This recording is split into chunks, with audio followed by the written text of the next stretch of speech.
What I didn't really realize is that this is a rom-com. You're just being gross in the opposite direction. And then there's a love triangle between the dead guy and an alive guy, and somehow that's a decision she has to make.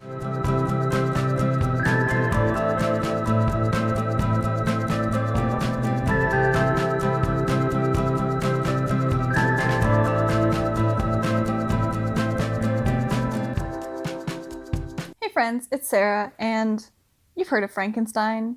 You know, the classic, Mary Shelley, man makes monster, man is kind of monster, monster's not happy. And that was great. I read that and I was like, solid classic.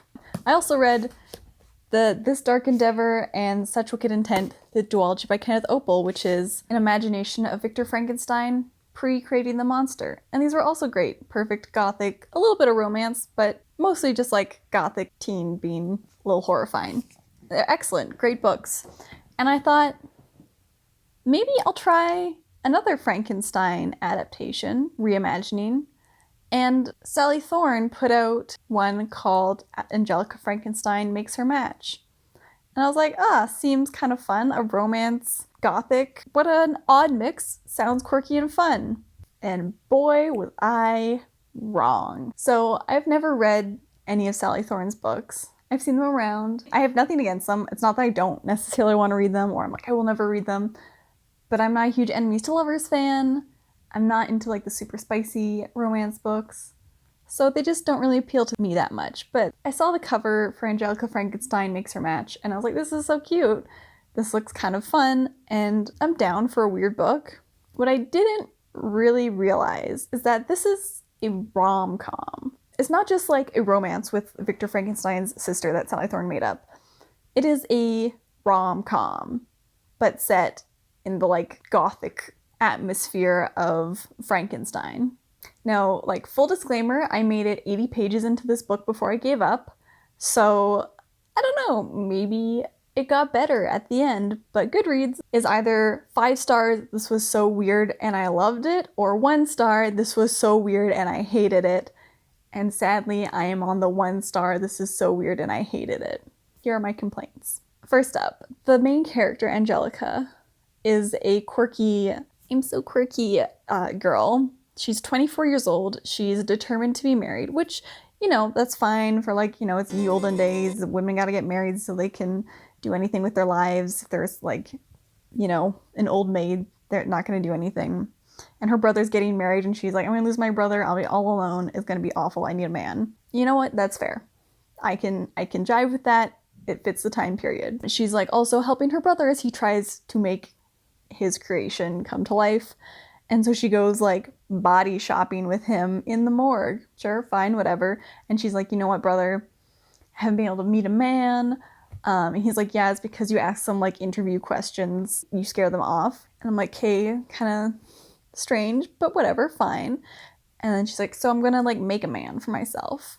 And I was like, I mean, like, you know, from the title, you get that, you feel that. It's understandable. It's what we're expecting. I was like, yeah, like, this is a weird bit, but it's like, sure, it's fine. And then they're like in the morgue looking for bodies, and she finds a man, and he's so handsome, and he's beautiful and gorgeous, but he's not quite as like muscly as she would like. There's nothing wrong with his body. He's perfectly fine, but she looks at his lack of sufficient muscles, I guess, and she looks at his down there, and she goes, I think we can do better. So she goes and finds another body that she likes better, and they like pick up their pieces and take them back to the lab, where I guess they just have a collection of corpses to like get body bits from. Hopefully they're not too old, but whatever. And so she like pieces together this perfect man. He's got like the face that she liked. She's got some like blacksmith's body on him. And then there's quite a lengthy paragraph or two where she really like seriously considers what size of genitalia to give him. And very like humbly goes with the second largest. She's got self-control. this is when I started to think maybe this book is not for me.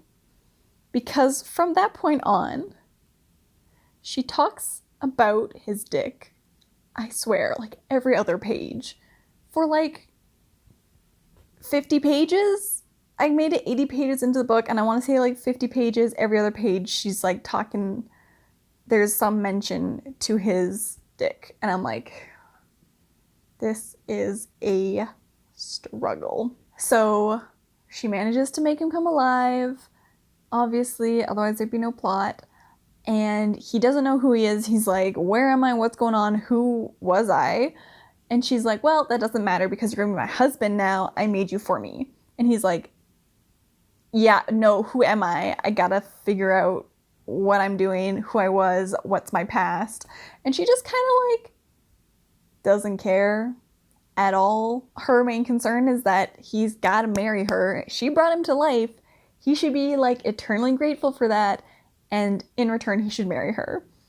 And she just kind of steamrolls any of his concerns. And he's like, no, I gotta find myself. And she's like, fine, whatever. But then then we can be married. And he's like, well, I don't know what my life was. Maybe I have a wife and children out there somewhere. The problem is, while his mind is thinking this, his body, which I guess he's like not completely in control of, is very attracted to Angelica. And like, this is where we end up mentioning the genitals every other page, because they're also very interested in her. And it is cringy and kind of horrifying when he's like, I am not really attracted to you. I have like other things that I'm trying to like do and think of. And then his body is reacting to her, and she's like, so then like her match, I can't remember what they called him. They like gave him a name. It's Will or something. I don't know. I can't remember. But he's like living at the Frankenstein house for a bit as he tries to like get stuff together so he can like go on a mission and figure out who he was and like what his life was. And Victor Frankenstein is like, maybe he'll just like give into his body's impulses and you guys will sleep together and then he'll have to marry you. Just really like, whatever, cavalierly, doesn't care. It would be the best solution. And I'm like, wow, that's really grim, but sure, whatever. It feels like a Bridgerton thing where they trap everyone into marriage by seemingly sleeping with them out of wedlock, and then your reputation's ruined, you gotta get married. It's just the objectifying for me. If it was reversed, if it was a man who had made his like ideal woman and had chosen like her boob size, and she was like, I gotta figure out who I am, and he was like, we should just have sex about it, and then we should get married, it would never be written, it would never be published. And I'm like, I don't know if you really, I'm not sure if you were trying to like do some sort of like progressive gender role reversal with this, Sally Thorne, but it didn't work. It's still gross. You're just being gross in the opposite direction.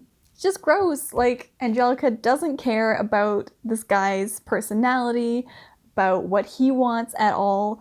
Her freaking like maid, their like house servant, takes all of her pajamas away and like gives her like little silk nighties so that creation will be like attracted to her and like not be able to control himself. It's just, it's so bad. It's so bad. I like got to like page 80 and I was like, I can't do it. This is too weird and too much like objectification and the nonstop like talking about his erections and her not caring at all about his like free will or what he wants to do with his life and being like, I made you to marry me and that's what you'll do. I was like, okay, I don't know if I can keep reading this book. So I flipped ahead a little bit to like a couple different places further on in the book to see if I was interested, and I was not. I didn't care. I was like, I know it's gonna have a happy ending, and I don't think they deserve a happy ending.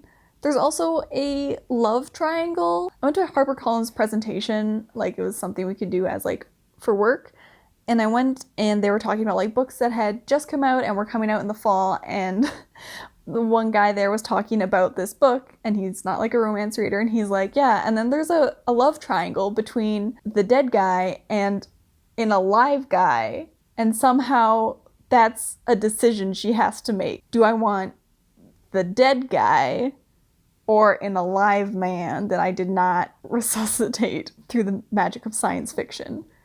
And I was like, yeah, that's a especially with how it started out with her not caring about his personality at all. I'm like, how does she make this decision?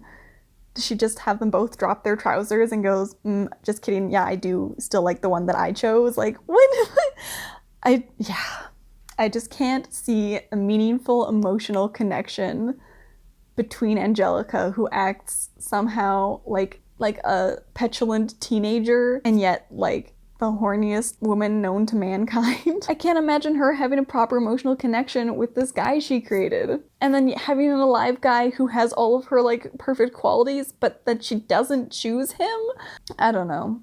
Maybe someone else will read it and enjoy it.